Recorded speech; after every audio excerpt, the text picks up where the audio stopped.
Dear students, you are most welcome to my YouTube channel physical education with Lakshya. तो आज हम discuss करेंगे निर्णयन।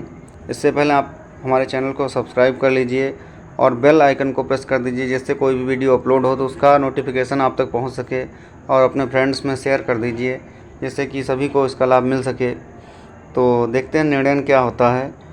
निर्णयन officiating. निर्णयन का अर्थ है खेल के नियमों को ध्यान में रखते हुए खेल के नियमों के अनुसार खेल की अवधि में उत्पन्न हुई निश्चित स्थिति का सूक्ष्म निरीक्षण करना एवं खेल पर नियंत्रण रखना तथा निर्णय की शीघ्रता रखते हुए, जो मतलब शीघ्रता का यहाँ पर आशय ये है कि निर्णय शीघ्र देना चाहिए और निष्पक्ष होना चाहिए, रखते हुए खेल में कम से कम हस्तक्षेप करते हुए निष्पक्ष निर्णय देना। निर्णय जो है निष्पक्ष होना चाहिए और शीघ्र होना चाहिए। निष्पक्ष निर्णय देना व नियम का उल्लंघन करने पर नियमानुसार दंड देना। यदि कोई खिलाड़ी नियम का उल्लंघन कर रहा है तो उसको उसके अनुसार दंड देना, ताकि खिलाड़ी व्यक्तिगत रूप से स्वस्थ प्रतिस्पर्धा या खेल का आनंद उठा सकें। निर्णयन नियमों के अनुसार खेल का संचालन है। खेल संचालन व्यवस्था। देखते हैं खेल संचालन व्यवस्था इसके अंतर्गत क्या है। निश्चित स्थितियों के अनुसार खेल प्रतियोगिता की व्यवस्था करना, उत्पन्न स्थितियों का सूक्ष्म अवलोकन करते हुए नियंत्रण करना तथा खेल में कम से कम हस्तक्षेप करते हुए शीघ्रता से निष्पक्ष एवं न्यायपूर्ण निर्णय देना खेल संचालन व्यवस्था के अंतर्गत आता है। निर्णयन का महत्व। निर्णयन का क्या महत्व है, इस पर चर्चा करेंगे। तो निर्णयन का महत्व यह है कि खिलाड़ियों की रुचि में वृद्धि हो, खेल भावना का विकास होना चाहिए, स्वस्थ स्पर्धा का विकास होना चाहिए, खिलाड़ियों में मैत्री का भाव विकसित होना चाहिए, शारीरिक शिक्षा के उद्देश्य की पूर्ति में सहायक होना चाहिए। निर्णयन मनोरंजन का विकास करना। निर्णयन का एक अन्य महत्व क्या है, मनोरंजन का विकास करना, मनोरंजन को विकसित करना। खेल संचालन व्यवस्था के सिद्धांत। तो नियमों का ज्ञान होना चाहिए, खेल की गहन सुबोधता होनी चाहिए, शारीरिक स्थिति के बारे में जानकारी होनी चाहिए, तात्कालिक निर्णय मतलब निर्णय जो होना चाहिए इंस्टेंट होना चाहिए, संकेतों का प्रयोग की जानकारी जो है समुचित रूप से होना चाहिए, कौन सा संकेत कहाँ पर प्रयोग होता है इसकी जानकारी होनी चाहिए, नियमों की व्याख्या होनी चाहिए, नियमों को कैसे अप्लाई किया जाता है, कहाँ पर कौन सा नियम अप्लाई होता है उसकी व्याख्या होनी चाहिए। सीटी का कम से कम प्रयोग, विसिल का जो है कम से कम प्रयोग होना चाहिए।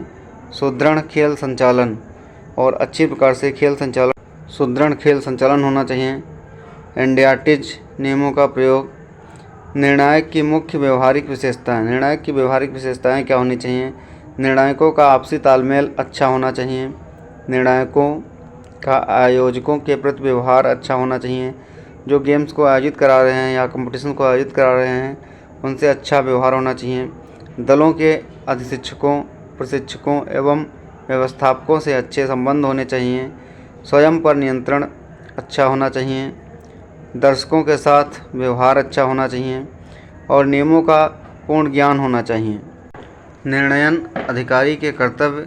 खेल से पूर्व निर्णयन अधिकारी के क्या कर्तव्य होने चाहिए।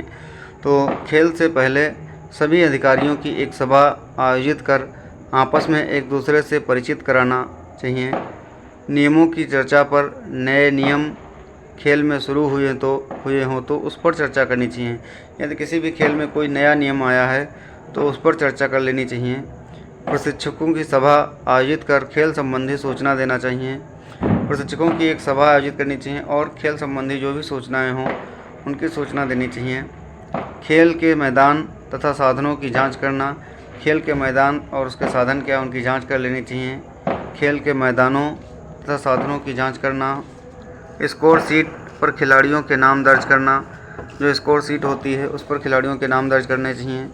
दोनों दलों के कप्तान को बुलाकर टास्क करवाना चाहिए। स्कोर शीट पर अधिशिक्षक एवं कप्तान के हस्ताक्षर करवाना। सीटी बजाकर मैच शुरू करना। निर्णयन अधिकारी के खेल के दौरान कर्तव्य। जो निर्णयन अधिकारी होता है उसके खेल के दौरान क्या कर्तव्य होने चाहिए। जिस समय खेल चल रहा है तो उस समय उसके क्या कर्तव्य होने चाहिए।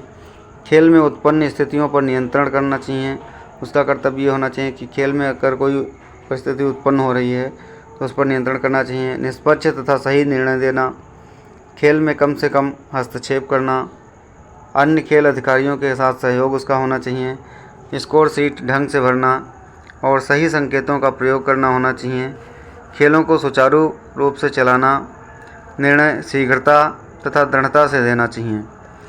निर्णयन अधिकारी के खेल के बाद के कर्तव्य। जो निर्णयन अधिकारी है, खेल के बाद उसके क्या कर्तव्य होने चाहिए, तो उसके कर्तव्य होने चाहिए कि खेल को समाप्त घोषित करना। निर्णयन अधिकारी ही खेल को समाप्त घोषित करेगा।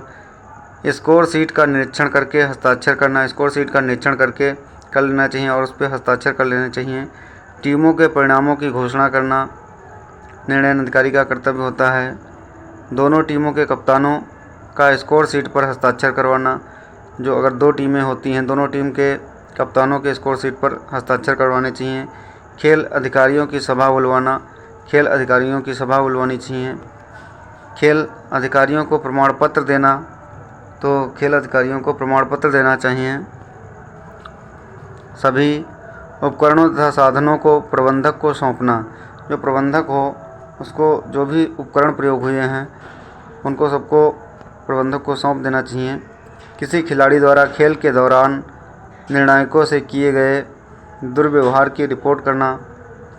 यदि कोई खिलाड़ी निर्णायक से कोई दुर्व्यवहार कर रहा है तो उसकी रिपोर्ट तैयार करनी चाहिए।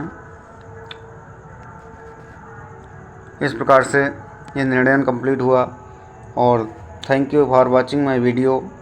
आप लोगों को हमारा वीडियो देखने के लिए बहुत बहुत धन्यवाद। Thank you.